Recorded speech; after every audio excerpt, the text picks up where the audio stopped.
Hi there, my name is Derek DeNicola. I'm a writer and producer here in Los Angeles, California, and this is I Should Be Writing. Today, I just wanted to talk to everyone a little bit about um, how to make your writing your job. I was listening to a podcast recently on the writing life where Akiva Goldsman was the guest, and I found it so compelling, the advice that he had, that I definitely saved it, and I wanted to try and paraphrase and reiterate some of the lessons that I picked up from it for you, in case you're not a big writing podcast fan like I am. But he talked about making your job like a 9 to 5, and it's really all about perspective, like making sure that you assign yourself time during the day to clock in and clock out. The clocking out part is what I really found to be interesting. But he said a mistake that most um, writers starting out make, not even necessarily a mistake, but just kind of misconception, is that you should be writing uh, as much as possible all the time.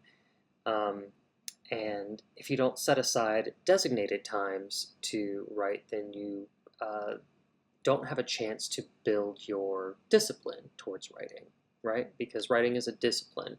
It's kind of like going to the gym.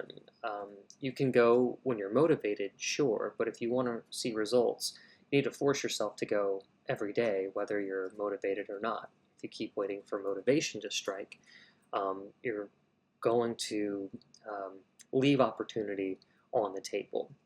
And you don't want to do that. You want to create good writing habits. So finding like a designated time during the day, whenever you, let's call it the 9 to 5, where you need to clock in, be at your computer, pulling up your work documents and looking at your outlines and starting to put text on paper at 9 a.m. And then whenever 5 p.m. comes around, being sure to clock out. The clock out thing I thought was really compelling because uh, I want to go for as long as I can and get as much work done as possible. But he also stressed during this conversation that a lot of writing is not actually sitting and writing and ticky-tackying, as we call it, uh, but living all of the life that you live that serves you in your writing. The ability to get out and listen to how people talk and observe new things and architecture and works of art and have conversations with friends and pick up new information or new perspectives that you wouldn't give yourself had you decided to stay in, hole up, and keep writing from your singular point of view.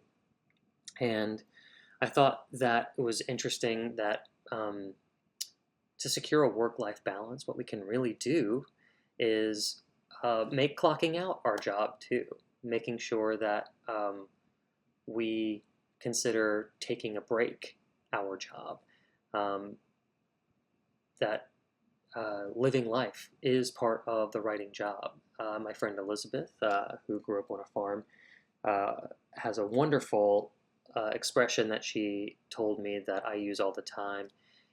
And we were talking about what it means to write, feeling inspired, feeling motivated, and how sometimes we don't always have the answer as to what we need to write. And she just looked at me and said one day, you know, Derek, on the farm, it's not always harvest time, meaning that we need to give ourselves time to plant seeds, water them, let them get some sunshine, let them germinate and grow. We can't always just be churning out final product as it is. It's just not how writing works, and it's not how we work as human beings. And kind of recognizing our boundaries and how our minds work, I think, is key to taking it easier on yourself, establishing a better work-life balance. And I just really appreciated that advice being framed that way. And I hope you do too. I hope it's something that you can take with you. And What else? Oh, I'm forgetting something, but he mentioned. Oh, he also mentioned a little bit more about like adding structure to your writing, the discipline of it is actually preparing yourself for whenever you do get a real writing job. For instance, right now, if you're a freelance writer, or if you're in between work, or you're just now um, starting on your writing journey, and you're only writing whenever you have free time, uh, when it comes time that somebody pays you to sit down and write, if you haven't conditioned yourself to be able to sit down and start the process, you are most likely going to flounder um, just because you haven't exercised that muscle and built up the strength in it. And I think that's really important to start disciplining yourself now for the future that you want. And it doesn't always have to be time, too. It could just be page count.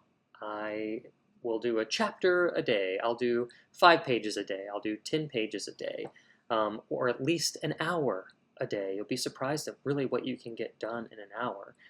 Think about the writing sprints that we do on these videos. Think about the scene sprints that we did last week. We were able to churn out nearly uh, all said and done about 15 pages in under an hour of just random scenes that we assigned ourselves. Think about how many log lines we developed in under a half an hour for new idea concepts, right?